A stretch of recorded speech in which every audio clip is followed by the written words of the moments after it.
নমস্কার বন্ধুরা, সঞ্চিতা রান্নাবান্না চ্যানেলে আপনাদের সবাইকে স্বাগতম। আমার রান্নার ভিডিওগুলো যদি ভালো লেগে থাকে তাহলে আমার চ্যানেলটা সাবস্ক্রাইব করে দেবেন, ফলো করে দেবেন এবং পাশে থাকা বেল আইকনটা প্রেস করে দেবেন যাতে নতুন নতুন যে রান্নার রেসিপিগুলো আমি করব সেটা আপনাদের কাছে চটজলদি পৌঁছে যায়। তো চলুন আমি শুরু করে দিই। আমি এটা কি করছিলাম কেউ গেস করতে পারবেন? তো গেস করার তো দরকার নেই, আমি বলে দিচ্ছি। তো আমার কাছে ছিল চিকেনের পিস মানে সলিড চিকেনের পিস ছিল। তো সেটা দিয়ে আমি বানিয়ে ফেলেছিলাম ক্রিসপি ড্রাই চিলি চিকেন। তো ক্রিসপির জন্য আমার এখানে যে মশলা লাগছে সেটা তো আমি বলছি। তার আগে চিকেনের যেটা আমি নিয়েছি ব্রেস্ট পিসটা নিয়েছি। তো সেটাকে আমি দেখুন এরকম সরু সরু করে কেটে নিয়েছি, সেটা আপনাদেরকে দেখালাম যে আমি কেমন করে কেটেছি। তো তারপরে এখানে একটা আমি বোল নিয়ে নিয়েছি, বোলের মধ্যে আমি চিকেনগুলো নিয়ে সেখানে নিয়ে নিয়েছি হাফ লেবু, তার সাথে অ্যাড করেছি হাফ চা চামচ লবণ এবং হাফ চা চামচ করে অর্থাৎ দুবার আমি এখানে অ্যাড করেছি গোলমরিচ গুঁড়ো। এবার ওটাকে আমি ভালো করে মাখিয়ে নেব। তার সাথে অ্যাড করেছি এখানে আমি কর্নফ্লাওয়ার 2 চামচ, আর তার সাথে অ্যাড করেছি এখানে চালের গুঁড়ি, মানে চালটাকে আমি কিছুটা পরিমাণে নিয়ে মিক্সিতে পেস্ট করে নিয়েছি। শুকনো চাল, ওটাতে যেন না একদমই জল লাগে। তো ওই শুকনো চালটাকে আমি মিক্সিতে পেস্ট করে নিয়ে দেখুন সুন্দর করে আমি একটা ম্যারিনেট করে নিচ্ছি এবং এই ম্যারিনেটটা মোটামুটি আমি 10 মিনিটের মতন স্টে করতে দেবো। তো 10 মিনিট পরে আমি দেখুন আসছি।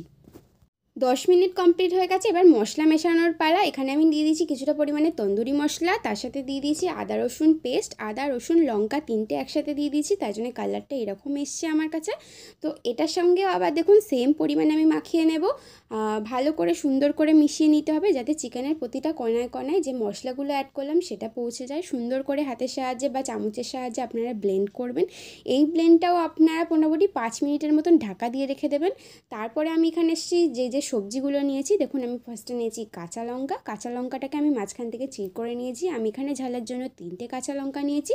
আর হ্যাঁ, আমি বলে দিই এখানে আমি 250 গ্রামের মতন এখানে আমি চিকেন ব্যবহার করেছি। তার সাথে নিয়ে নিয়েছি দেখুন আগেই বলেছি ঝালের জন্য 3টে কাঁচা লঙ্কা, তার সাথে আমি কিছুটা পরিমাণে পেঁয়াজ নিয়েছি, তার সাথে টমেটোগুলো নিয়েছি। টমেটোগুলো ভালো করে ভিতর থেকে কেটে নিয়ে দানা অংশগুলো আমি বের করে নিয়ে শুধু উপরের ছালটা নিয়েছি। ক্যাপসিকামটাও আমি নিয়ে নিয়েছি দেখুন এরকম কিউবভাবে কেটে। আমি মশলার পরিমাণগুলো সবজির পরিমাণগুলো সমস্তটাই ডেসক্রিপশানে দিয়ে দেবো, সেটা আপনারা একটু চেক আউট করে নেবেন। তারপরে দেখুন কড়াইতে আমি দিয়ে দিয়েছি এখানে আমি সানফ্লাওয়ার অয়েল দিয়েছি, বা আপনারা এখানে রিফাইন তেলও ইউজ করতে পারেন। তো তারপরে আমি ভালো করে তেলটা গরম হতে দেবো এবং একটা একটা পিস নিয়ে কড়াই ছাড়বো। দেখুন যাতে একটার সাথে একটা না জড়িয়ে যায়, তার জন্যই আমি একটা একটা করে ছাড়ছি। তো কথা বলতে বলতে দেখুন আমি ভাজাটা কমপ্লিট করে নেব। ভালো করে বেশ লাল লাল করে ব্রাউন কালার করে একটুখানি আপনারা ভেজে নেবেন। যেহেতু একদম পাতলা পাতলা করে চিকেন আছে তো সেটা ভিতরে অতটাও সিদ্ধ হওয়ার ব্যাপার নেই। মোটামুটি গ্যাসটা লোতে রাখবেন ফার্স্টে, তারপরে হাই করে নিয়ে এরকমভাবে লাল লাল করে ভেজে নিয়ে একটা প্লেটের মধ্যে তুলে রাখবেন। দেখুন এই অবস্থাতে যারা ক্রিসপি লাভার আছেন না, তাদের এই অবস্থায় শুধু একটুখানি সস লাগবে, বা সস ছাড়াও উপর থেকে একটু লেবু ছড়িয়ে নেবেন। জাস্ট এটার মজাটাই আলাদা খাওয়ার। এত কুড়মুড় করবে, আপনারা ফার্স্টে বানিয়ে দেখুন। দেখুন আমি ভেঙে দেখাচ্ছি, এতটাই সুন্দর কুড়মুড়ে আর এতটাই সুন্দর খেতে লাগবে। আপনারা বাড়িতে বানিয়ে খেয়ে দেখবেন, জাস্ট অসাধারণ হয়েছিল। তারপরে দেখুন আমি এখানে চিলিটা করব। চিলিটা করার জন্য বেশ কিছুটা আমি রসুন নিয়ে নিয়েছি। রসুন এখানে আমি 3টের মতন নিয়েছি, বড় রসুন ভালো করে ছোট্ট ছোট্ট করে কুচো করে কেটে নিয়েছি। তার সাথে দেখুন যে সবজিগুলো কেটে নিয়েছিলাম সেগুলো এবার আস্তে আস্তে দেবো। প্রথমেই দেবো পেঁয়াজ। দেখুন পেঁয়াজগুলোকে আপনারা ছাড়িয়েও দিতে পারেন অথবা না ছাড়িয়েও দিতে পারেন। কড়ার মধ্যে এমনি খুন্তি দিয়ে মানে কষতে কষতে অটোমেটিক ছেড়ে যাবে। তো তারপরে আমি এখানে অ্যাড করেছি ক্যাপসিকাম। আস্তে আস্তে সমস্ত সবজিগুলো দিয়ে দিয়েছি, ঝালের জন্য লঙ্কা, তারপরে টমেটো।